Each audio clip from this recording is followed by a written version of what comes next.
quickly see, is there any disciples or followers of Jesus here this morning?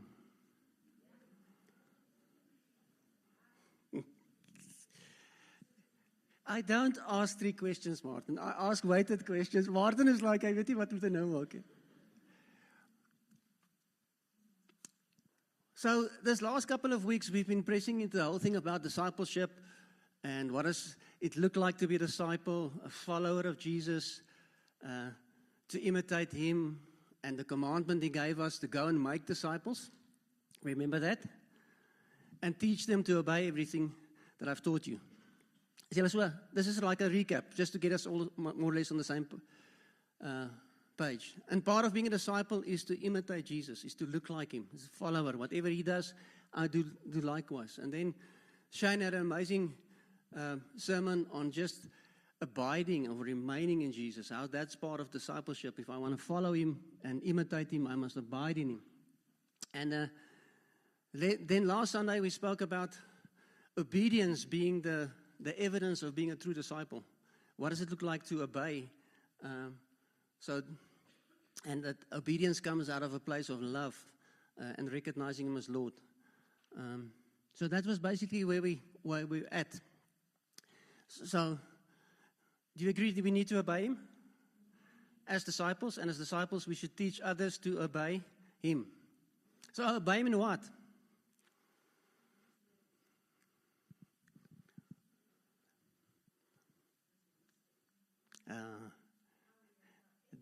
The answer to this question can't be Jesus.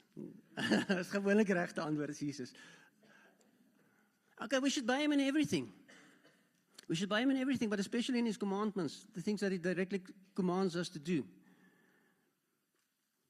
So what does he commands us to do? Julle vra sulke goeie vrae, nee. Yeah. Yeah, that's one of the commandments, but we're going to focus on another one this morning. So John 13. John 13:34. Yeah, there it is.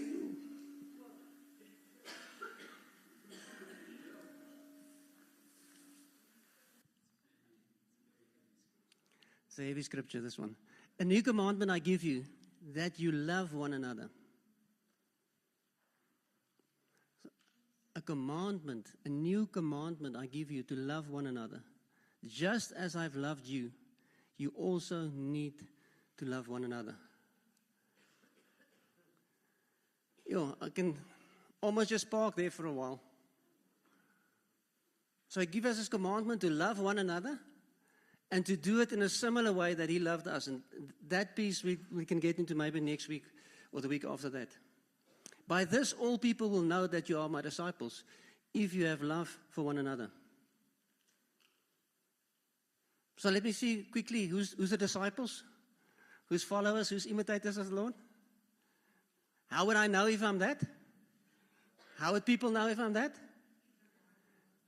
By the way I love. So if I'm a true disciple, last week we see we will bear fruit, but if I'm a true disciple, I will love others as well. So John 15 verse 12.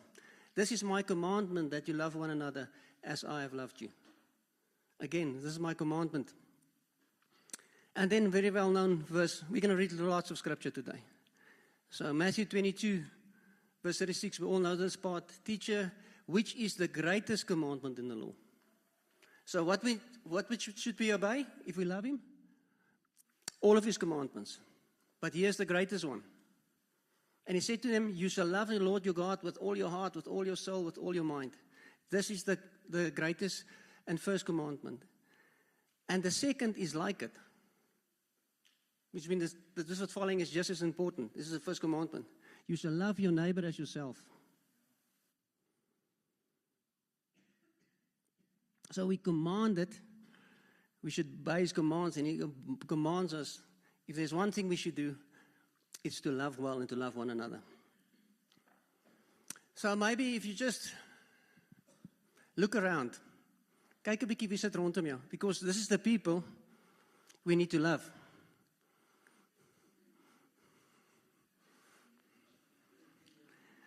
So if you're a visitor, you're off the hook. But for the rest of us, we should know these people and we should love them. So don't answer out loud. But if I look around, can I say I love these people? Do I love them?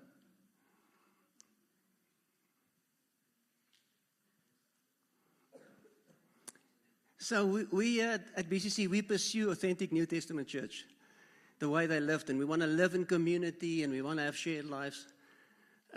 Does that sound very romantic and nice? It's nice. It's allemaal net lekker cozy, lekker lovey-dovey. But if you live in close community, it's like a family. Then you know all the issues, all the friction. The closer you live to one another, the more friction there is. It's easy to love somebody at a distance if they're not in my space. So that's why the commandment was given. It's because as we strive for living in community closer and closer to one another, there's going to be a little bit more friction, and we're going to love one another, warts and all. But the closer we live as a community, the more aware we will be of the warts, the things we don't like. So that's why this commandment was given. Maybe before we continue, it will be a good thing to define love. This thing we need to do to one another. So I think many of you know in Greek there's more than one word for love with very different meanings. We just have love. But in Greek there's a couple of words. The first one is, I don't know the pronunciation, but sorge, love. It's one Greek word for love. And that's what we have in a family. Siblings to one another. That's that sorge love. Is that just we belong to the same thing. It's a bond between parents and children and those in close love. So that's the first type of love. Then there's a second type. The second word is called eros. That's more a romantic love. It refers to the idea of passion or intimacy. It's got a sexual connotation to it. Erotic, the word erotic comes from eros. So that's another Greek word. But you're not going to focus on these two. The following one is phileo love. Phileo love is a love between friends or brothers. It shows a personal attachment and has more to do with personal feelings and emotions. So this phileo love is a brotherly love, or because we have a common interest. And if I have to put it in plain language, it's almost like I like you a lot. It's the thing because we have some things in common, or we get along well, we can have this type of love. And then there's a fourth type of love, which is agape or agape, different pronunciations. And if we were to love one another, every time in the Bible this word is used. We have to love one another in this way. And this is a very unselfish form of love. And the word agape is not used in any Greek writings, or very seldomly in the New Testament. It's only used in biblical texts. So this type of love is a Christian love. It's identified from the beginning. Is something that does not exist in the world. It's only in Christian communities that this type of love exists. So I'm going to read you a couple of definitions here.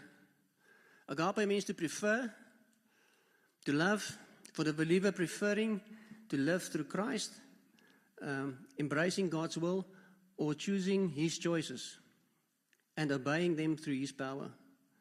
Agape preeminently refers to what God prefers, as He is love. It means actively doing what the Lord prefers. It's always defined by God. It's a discriminating affection which involves choice and selection. But julle mond vol. Phileo love, the liking thing, is based on emotion. I feel something for somebody. Agape love is a choice. It's saying, I prefer you. It's a preference. It denotes an undefeatable benevolence and an unconquerable goodwill that always seeks the highest good of the other person, no matter what he does. It is a self-giving love that gives freely without asking anything in return and does not consider the worth of the object. It refers to will rather than to motion. So what is the biggest commandment? To love God and then to love one another. That's what we need to obey. And that type of love refers to a choice, not a feeling.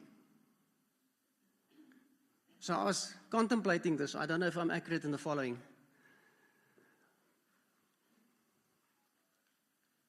I don't need to like you to love you.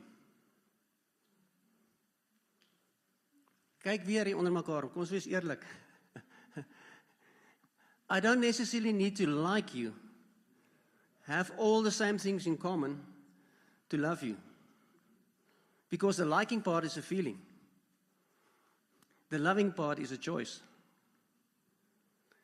But I'm convinced as I walk in love, choosing you, preferring you, that I will come to like you. But we battle with that. We first want to like, so we get along with people that like us. And if you can understand that loving is a choice, that's why it's commanded. God can command me to make a choice. But you can't command somebody to have a feeling. If he says in Matthew 5, love your enemies, I can't have that, get a feeling for my enemies that's nice. But I can make a choice how I'm going to treat them. So, love is a choice. And because it's such a high priority to God, He is love, He commands us to do that. There's a couple of scary scriptures about what it looks like if we don't love. So this is serious to God. It's very serious to Him. So we're going to work through a couple of those scriptures. The first one being 1 John 3.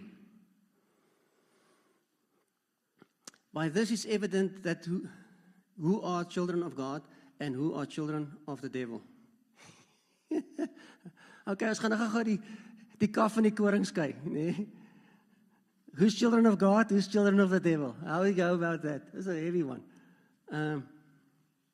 Whoever does not practice righteousness is not of God, nor is the one who does not love his brother. It's like, hey, no. The way I understand the scripture, if you don't love your brother, you're a child of the devil, according to the scriptures. Like, what? I'll try to make better choices, Lord. This is the message that you have heard from the beginning, that we should love one another. We know that we have passed out of death into life because we love the brothers. Selah, think on that. We know that we've passed out of death into life because we love the brothers. Whoever does not love abides in death. Is dit net vir my so heavy scripture vir julle ook? Is dit what? If He commands us to love one another, God is quite serious about it. If I don't love my brother, I abide in death. He spoke about abiding in Jesus all the time, but yes, this is hectic. Everyone who hates his brother is a murderer. And you know that no murderer has eternal life abiding in him. Say, okay, this is a little bit better. I don't hate. That word hates is the Greek word misio, which means to detest on a comparative basis. To love someone or something less than something else. So it's not like an evil thing, it's just to love less. Is hate. It's the same word that Jesus uses in Luke 14 when He says, anybody that doesn't hate his family is not worthy of me. Anybody that does not love his family less than he loves me is not worthy of me. So that hate just means love less. 1 John 4 verse 20. If anyone says, I love God and hates his brother, he is a liar. For those who does not love his brother whom he has seen cannot love God whom he has not seen. And this commandment we have from Him, whoever loves God must love his brother. Yo. Feel net so 'n bietjie die sweet af en sê, yo, this is hectic. But I think this is part of the bigger, the higher level God is calling us into as a people, is to really be disciples, be lovers, be imitators of Christ. By obeying His commandments, and then especially to start off by this one, to love really well, to love one another. Not just like, but to love one another, to choose, to say, I'm choosing you. I'm preferring you above myself. I'm preferring you above the situation because I love you. So how do we go about this? What does this look like? How would I know if I love like this? Good question. Julle vra seker 'n goeie vraag. Let's read 1 Corinthians 13. Just the intro. If I speak in tongues of men and angels but do not have love, I'm a noisy gong and a clanging cymbal. So I can be very spiritual, highly spiritual, but if I don't love, there's nothing to it. And if I have prophetic powers and understand all the mysteries and all the knowledge, and if I have the faith so that I remove mountains, but not love, I'm nothing. If I give away all I have and even deliver up my body to be burned, but have not love, I gain nothing. That's so familiar passage. But now we do all the things but don't love. So how do we do it practical? Verse 4. Love is patient and kind. Love is patient and kind. How will I know if I love? When I choose to be patient and kind. Other translations use not the word patient, they use the word long-suffering. When I'm long-suffering, it's part of being loving. Love does not envy or boast, it's not arrogant. I want to read it from a different translation, from a Phillips translation. The same verse. This love of which I speak is slow to lose patience. It looks for a way of being constructive. It is not possessive. It's neither anxious to impress, nor does it cherish inflated ideas of its own importance. Okay, so how do I know if I love? By being patient, by being long-suffering, by being kind, not boasting, not having inflated ideas of my own importance. Verse 5, or to be rude. It does not insist on its own way. It is not irritable or resentful. How do I know I love? How do I love practically? Not being rude, not being self-seeking. In the Amplified, it reads as follows. It is not rude, it is not self-seeking. It is not provoked, nor overly sensitive or easily angered. It does not take into account a wrong endured. Another translation reads, it's never haughty or selfish or rude. Love does not demand its own way. It's not irritable or touchy.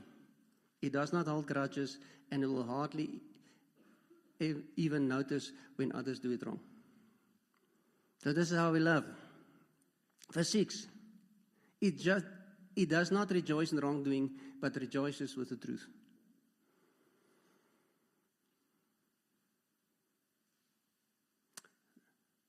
Another translation reads, love does not gloat over other people's sin, but takes its delight in the truth. Soos ek sê, lekker, kry vir jou. Jy wou mos. It serves you right. I'm not very loving at that point. Love bears all things, believes all things, hope all things, endure all things. In the Amplified it reads, love bears all things, regardless of what comes. Believe all things, looking for the best in each other, hope all things. Remain steadfast during difficult times, endure all things without weakening. Love never gives up, it never stops trusting, it never loses hope, and it never quits.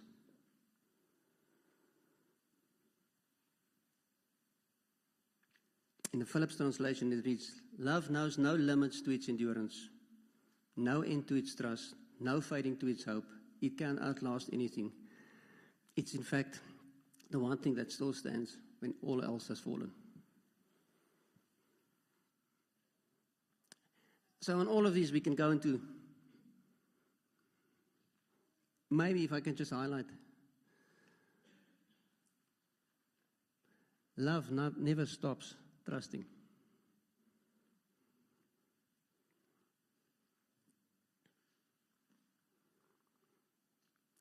if I love you, I give you a certain amount of trust. Everything in my heart, everything in my mind screams, no, no, no, trust is earned.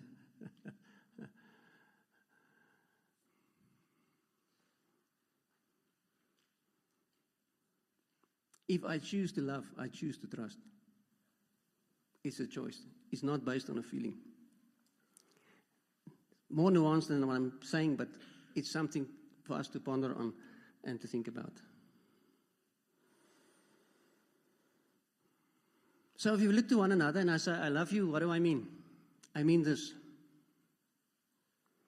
Does not necessarily mean I like you. It means I choose to act the following way towards you. I position myself in this place as well. I will serve you. I will think the best of you. I will lay down my own opinions, my own ideas. That's what it means. I'll try my very best. Doesn't mean I'm always there, but that's what I'm aiming at.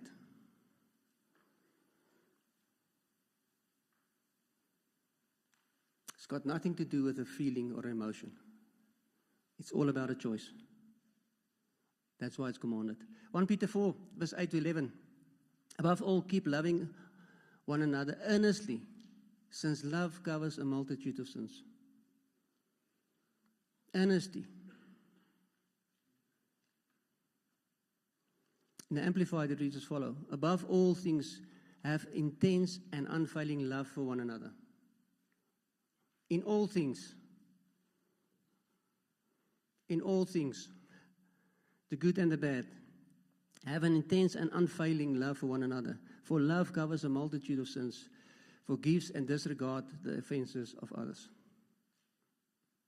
It's impossible to say I love you and to keep offense against you.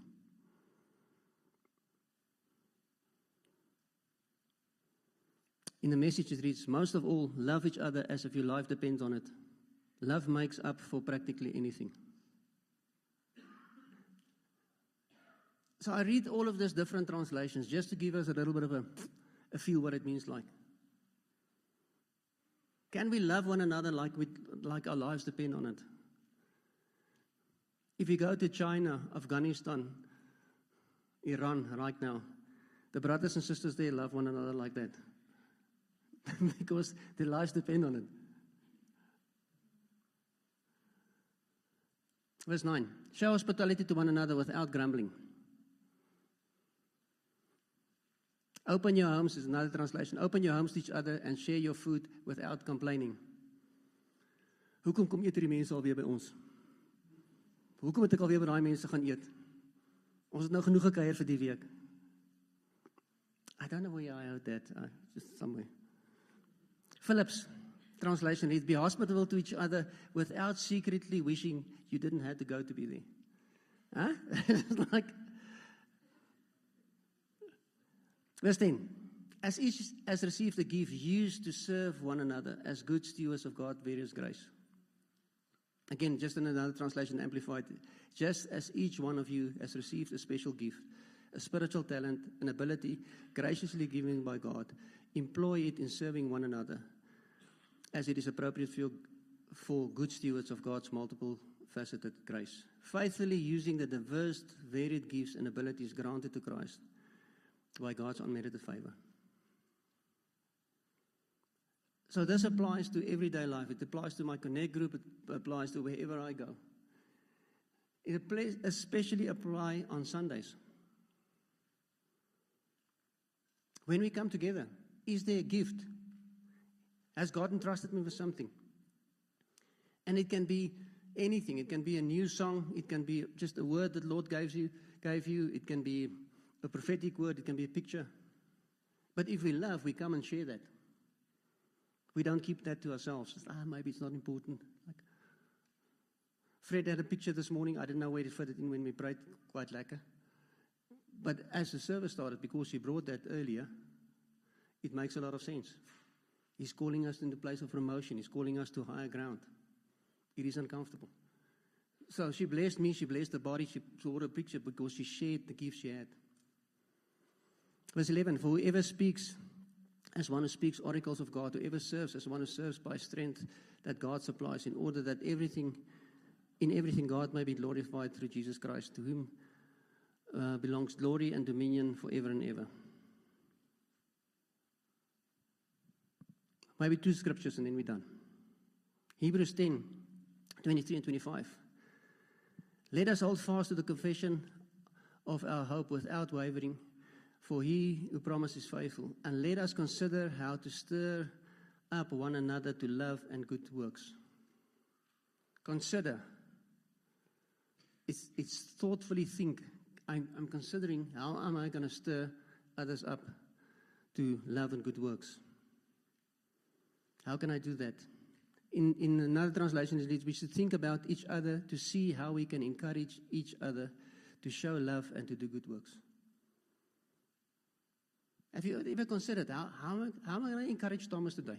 How am I going to stir him up to love and good works? What will I do? To actively do that.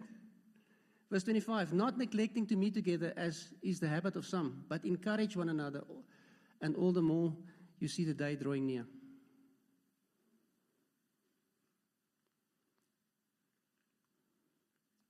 We spoke about this many times before. My mother is turning 90 on Tuesday. And all the family is going there. And if somebody will be missing from that meeting, he would be found. Like, where are you? Why are you not coming?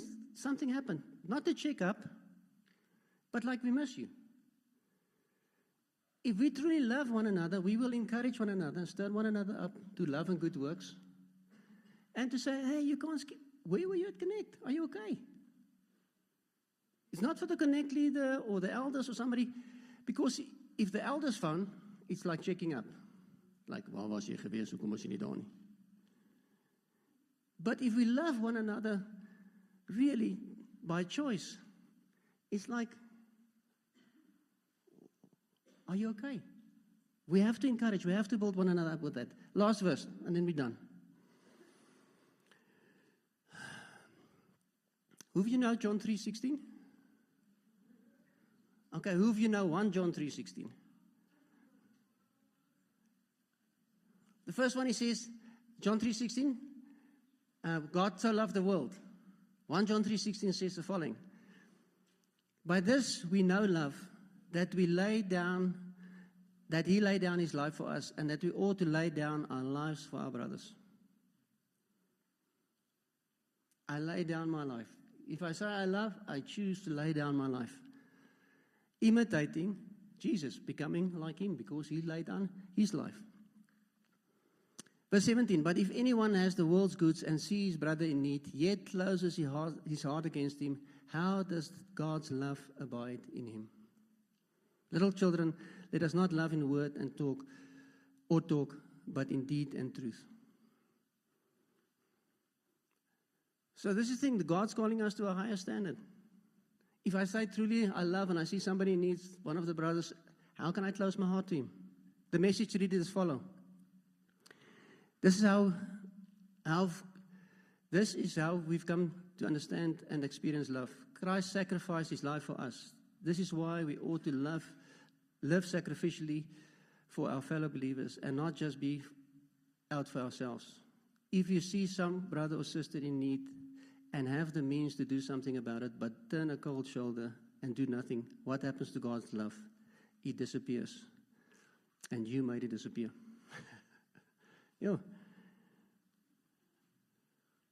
I think time's sake we're going to line it there. There's so many other scriptures.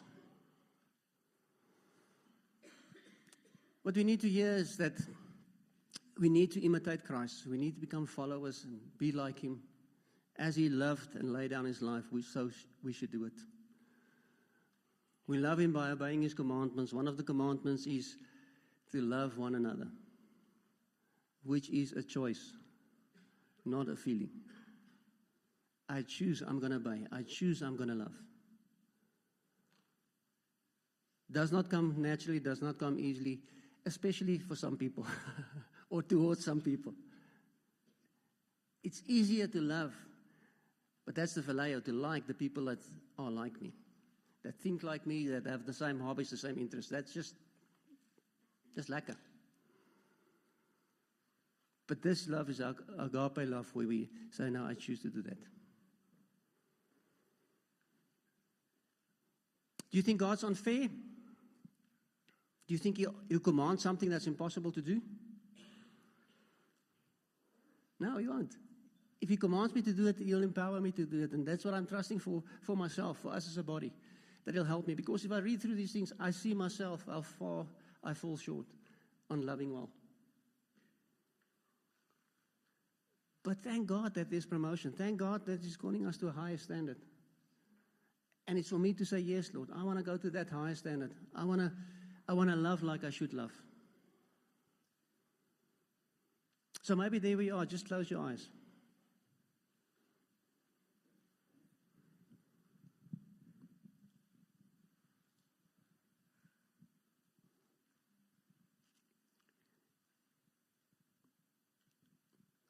And for myself,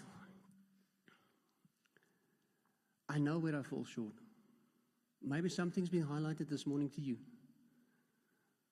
Won't you just speak to the Lord and just confess and say, Lord, I realize in this area I don't love at all.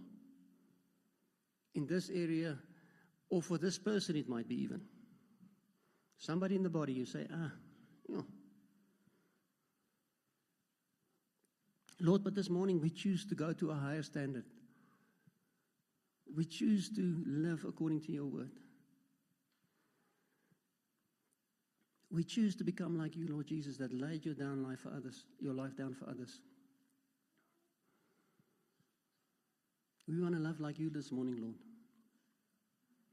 And in so many areas, it's so hard, so distant, But thank you for your grace this morning that we can say, Lord, we want to love. Please come and help us.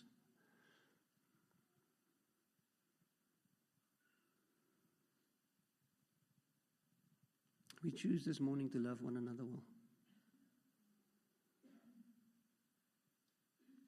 In Jesus' name. Amen.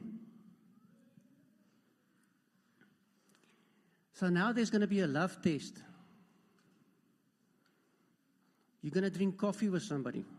You're going to choose to go and have fellowship and care. And I want to encourage you, go and care with the people you don't know. Don't just do the thing the people you love or like.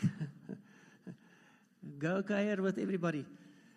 Winnen, ek gaan saam my koffie drink, nee?